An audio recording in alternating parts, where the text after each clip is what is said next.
मानस श्रृंखला में आज का विषय सुख दुख। हमारे यहां एक बहुत प्रचलित कहावत है, हानि लाभ जीवन मरण, यश अपयश विधि हाथ। ये कहावत व्यवहार में हमारे धैर्य और सहिष्णुता की संबल है, प्रेरणा स्रोत है।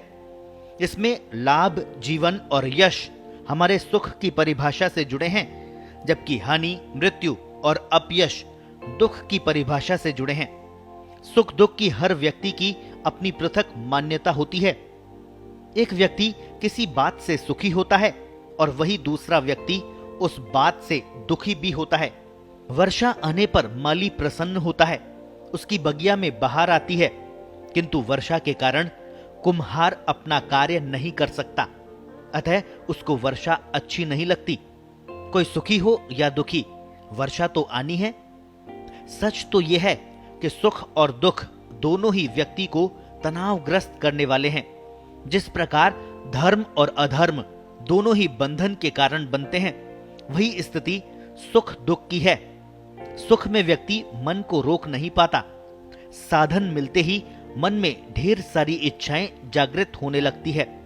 व्यक्ति भौतिकवाद के जाल में फंस जाता है। चूंकि व्यक्ति का मन स्थिर नहीं रहता, परिवर्तन चाहने लगता है, अतः वह सुख में भी किसी एक स्थिति में नहीं रह सकता।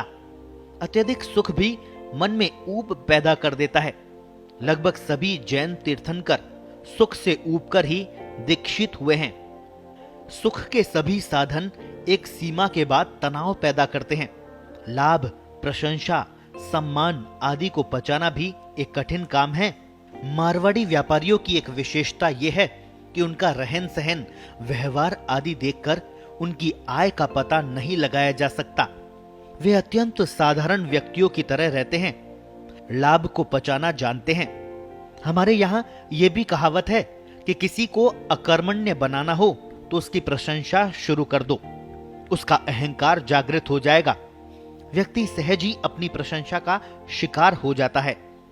व्यक्ति अपनी प्रशंसा सुनना चाहता है, ये उसकी एक बड़ी कमजोरी भी है। बड़े लोग प्रशंसकों और चाटुकारों से शीघ्र ही घिर जाते हैं, किंतु उस प्रशंसा का परिणाम सुखद नहीं होता। इसीलिए तो कहते हैं, निंदक नियरे राखिए आंगन कुटी छवाए। जीवन में सुख और दुख मन की परिपक्वता पर निर्भर करते हैं। विवेकशील दृष्टि सुख और दुख को अलग नहीं देखती। समभाव या समता का मूल मंत्र ही व्यक्ति को तनाव मुक्त रख सकता है। निंदा सुनकर क्रोध न आए और प्रशंसा से मन में अहंकार न बढ़े, तभी व्यक्ति तनाव मुक्त रह सकता है। यदि हम लाभ अथवा हानि में संयत रह सके तो कर्म की निरंतरता भी रहेगी और लाभ हानि भी आने जाने वालों की तरह बने रहेंगे।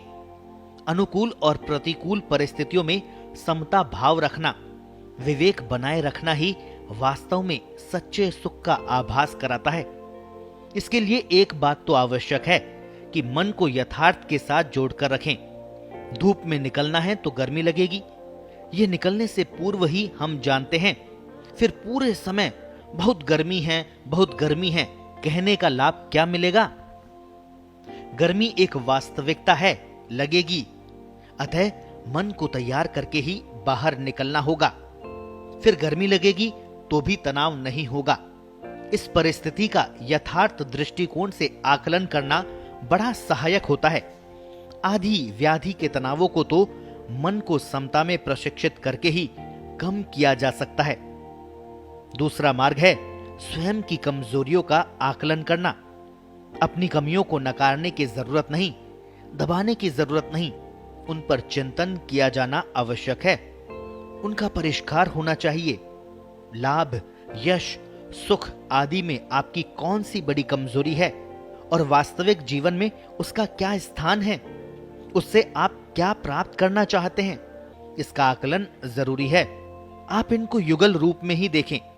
हानि के साथ लाभ तथा यश के साथ अपयश के बारे में भी जब सोचेंगे तो एक स्थान पर पहुंचकर आपको कुछ भिन्न दिखाई देने लगेगा।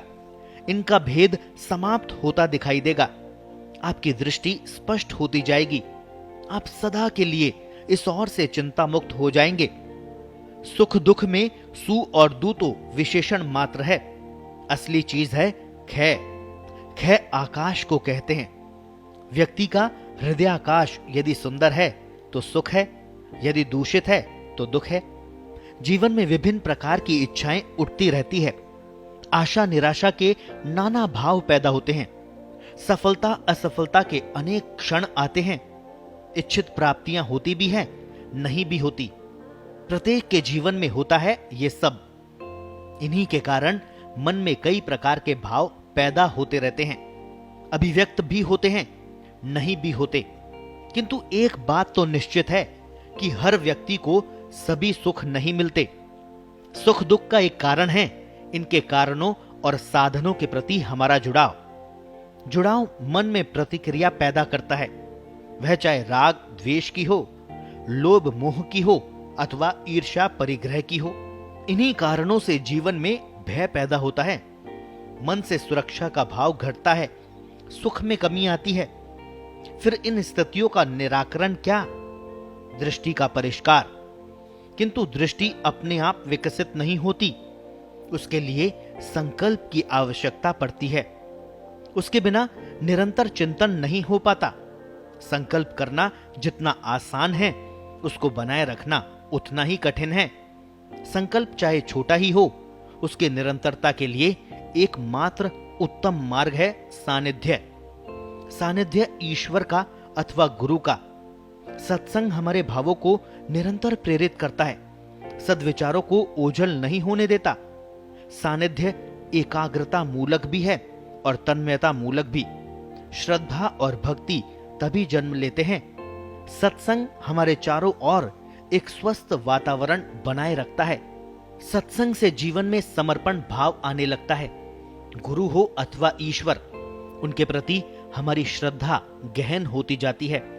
एक समय आता है जब जीवन में ईश्वर का प्रसाद लगने लगता है। जैसा भी है प्रसाद है, उसमें कटु कुछ नहीं है, जो है वह मीठा है। सब कुछ उसके आशीर्वाद से ही है। जो परिजन मेरे परिवार में जन्मे हैं, उसके आशीर्वाद से जन्मे हैं। मुझे प्राप्त हुए हैं, वे भी उसी का प्रसाद है। इस चिंतन के बाद किसी के भी प्रति कटुता पैदा नहीं होगी। इसी प्रकार का भाव इष्ट मित्र व्यवसाय एवं समाज के प्रति पैदा होने लगेगा। भावों की व्यापकता भी बढ़ती जाएगी। शक्तियों का अपव्यय रुकने लगेगा। व्यक्ति मितभाषी मित विहारी होगा। व्यक्ति की प्रकृति में सरलता बढ़ जाती है, उसका आनंद भाव बढ़ जाता है, जीवन सुखद हो जाता है। सुख प्राप्ति का यह सरलतम मार्ग है। मात्र संकल्प की आवश्यकता है। शुरू के काल में वातावरण को बनाए रखना लाभप्रद रहता है। व्यक्ति जीवन के तनावों से मुक्त हो जाता है, उसका विवेक जागृत हो जाता है, व्यक्ति का रूपांतरण हो जाता है। दुख की परिभाषा गलत होने लगती है। समाज व्यवस्था में, गृहस्थी में जीते हुए, अच्छे बुरे हालात में जीते हुए भी व्यक्ति सहज रहता है। वह कर्म के प्रति निष्ठावान बन जाता है। दुखों का एक बड़ा कारण है अतीत की स्मृति। कतिपय दुख भविष्य की यथार्थहीन कल्पनाओं से भी पैदा होते हैं। व्यक्ति वर्तमान में रहता तो है, किंतु जीता नहीं है। वर्तमान को व्यर्थ करता है। प्रसाद भाव आने से वर्तमान का सुखद भोग करने लगता है। जीवन को प्रसाद मानने से जहां सुख बढ़ता है, शक्तियों का अपव्यय रुकता है, वहीं क्षमता का विकास होता है। निर्णय करने की क्षमता आती है। स्वयं की कमजोरियों को जानना, समझना और फिर परिष्कार करने में लगना शुरू होता है। कथनी करनी एक हो जाती है। जरूरी नहीं कि हम सन्यासी हो जाएं। कर्म से मुक्त हो जाना तो कभी भी उचित नहीं है। व्यवहारगत जीवन से विसंगतियों को दूर करके सहजता पैदा करना ही तो सुख के मूल में है। समर्पण का अर्थ कर्महीनता नहीं है, केवल भाग्य के भरोसे बैठना भी नहीं है।